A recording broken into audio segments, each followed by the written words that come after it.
Amrit, I've heard people say that healing is a quiet thing. But Dilpreet, people also say that it's dramatic. So which one is it true? Is it that healing is quiet? Or is it dramatic? So if you're wondering the same thing, continue watching The Mind Maze.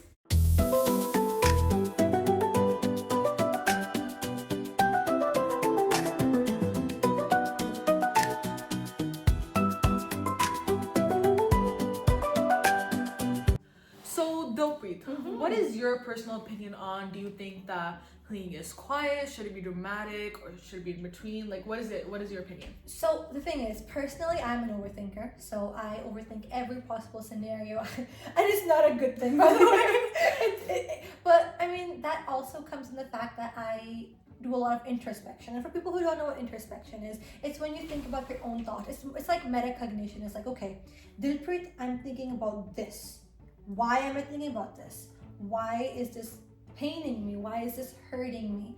And the thing about me is I do that in a quiet place. So in my room, whenever my brain's heavy, whenever I think, okay, I'm gonna cry, or something's wrong, or I need healing, I sit in one spot right outside my window. There's a yellow light, and it's really funny how my whole street has white lights except for that one yellow light, and I just stare at it. It sounds so creepy, but I just stare at it and I talk to myself. I talk to myself in the terms of, if I had a child, like if it was like Dilpreet's child, how would I talk to that child? And I talk the same way as I talk to myself. So I think that for me, healing is a bunch of being quiet and understanding what my problem is, because in order to find a solution, I must find a problem, and I can only find the problem if I know what's bothering me. Yeah, I agree. So like, do you do the same, or how's your kind of? So I do somewhat agree with the stuff you say. I also think that healing is always quiet, because if you don't know what your thoughts are and what you're talking about, then how are you gonna go ahead and explain it to someone else? So what I personally do when I'm in a problem and I'm dealing with a situation is that I like go in a room and I think about, okay, this is what happened.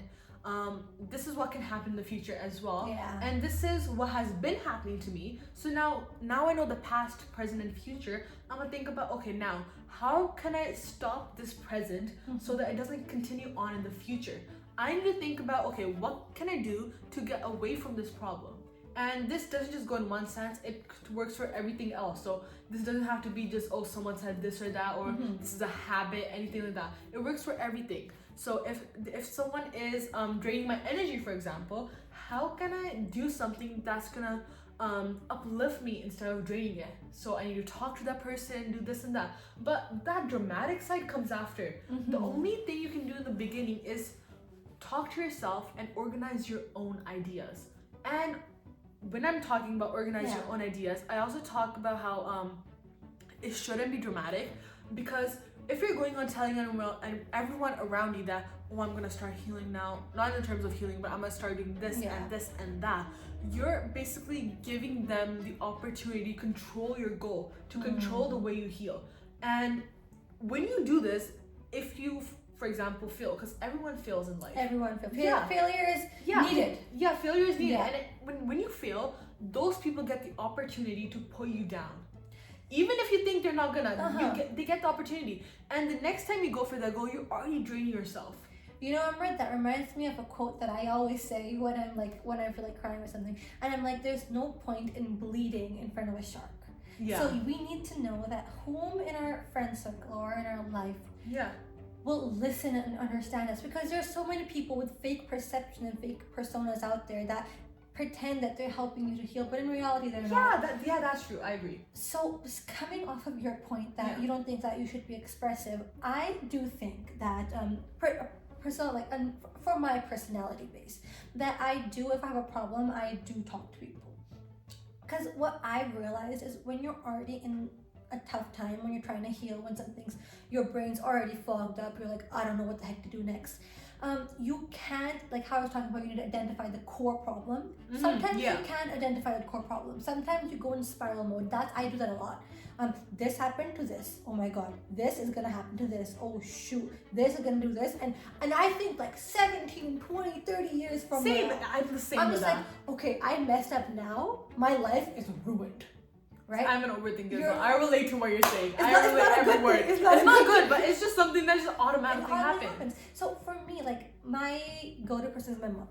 Like Yeah. my mama, I love my mom.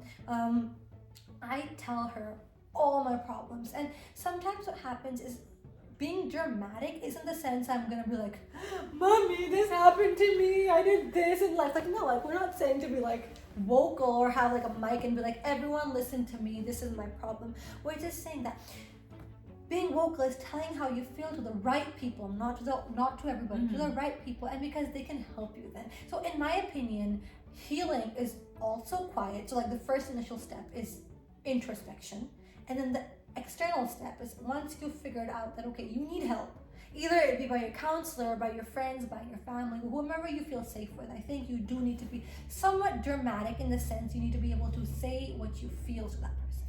I completely agree with you. I agree with everything you say. But the thing is that I'm not talking about like expressing with the wrong people. You might be thinking that she's saying you just never express at all. I agree with expression. But what I'm saying is that, as you said, first step, identify the problem. Yeah. Identify what you're gonna do about it. Second step, choose your people. I do the same thing when I have a problem. After doing like identifying the problem and seeing what can I do and what I cannot, and what's like in my control. Yeah. The next thing I do is talk with my dad or mom. Dad was we know. Yeah. So I talk with my dad about it, and I hear their opinions. And whenever I have a tough problem, I only talk with family. And this is something. Yeah. If it's a problem, it can only be talked with family. No one else can know about it. Yeah. And this is because they will know the best for you.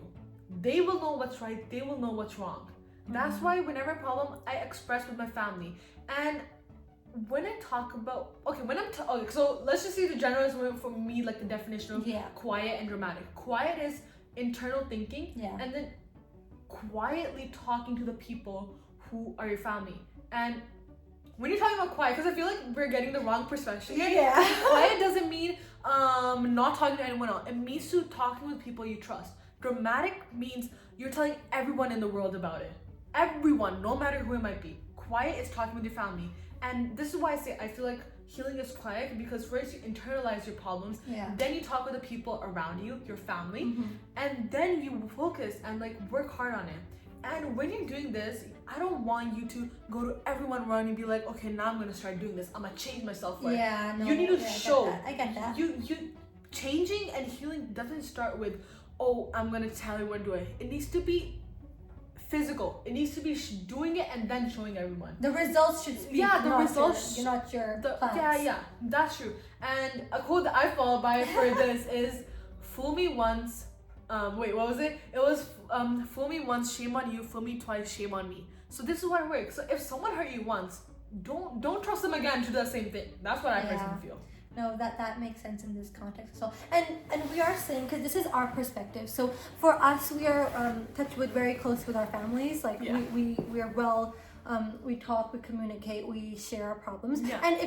And whomever your people might be, may that be your family. If it's not family, may that be your friends. May that be your relatives. May that be your comfort person. Your comfort person. We're not just saying that, your mom or your dad. Yeah. No, it's just saying whomever you're comfortable with. And again, if we sort of start to come to an end, because we don't want to make this video too long, it's basically that healing is dependent on you. Healing fully depends on how you process your emotions and fears. Whereas it's for both of us, we are pretty similar people. Like our that we want it to be quiet. Yeah, our values. Our values and emotions and morals are quite similar. Yeah, I agree, and that's because when we think of it as that it's quiet, but in a way that we're also getting to a resolution and getting to a solution to that problem. Not dramatic in the sense that you have to tell everyone. And this is where you find your comfort place. This is where you look at it and be like, okay, when I'm in a problem, what do I usually do? And what I usually do, is that helping me? Is that helping me get to a better version of me? And if it's not, then you want to change the route. It's going to take time, but you need to put in the effort to change yourself, because if you're not going to do it, it's only going to worsen in the future. It's not going to get you anywhere better. Exactly. So, and like a conclusion Yeah. sentence I'm going to say right here is that healing is a personal experience. Whether it be quiet or dramatic, it doesn't matter. It's nothing, none of those are wrong. It's Yeah. just the way that your body and mind processes your emotions. So Yeah. you do you. These were some kind of Yeah. ideas that we had. And again, our perspectives are different. The way I think about dramatic is different than the way Amrit thinks about dramatic. And it can be vice versa for you. Yeah, like if you think dramatic is just going to the one person, awesome. Yeah. So we're not objectifying anything right now. And we're just- not limiting your choices. Yes, exactly. So it's just a little sneak peek on how Heads up. we think. And just a way to think about something that you probably didn't think about Probably before. never thought about Yeah. before. So Yep. So if you like this video, leave a thumbs up. comment down below your thoughts on today's video. Subscribe if you haven't already. And hit the notification bell for future videos. And thank you for watching The Mimes. Bye!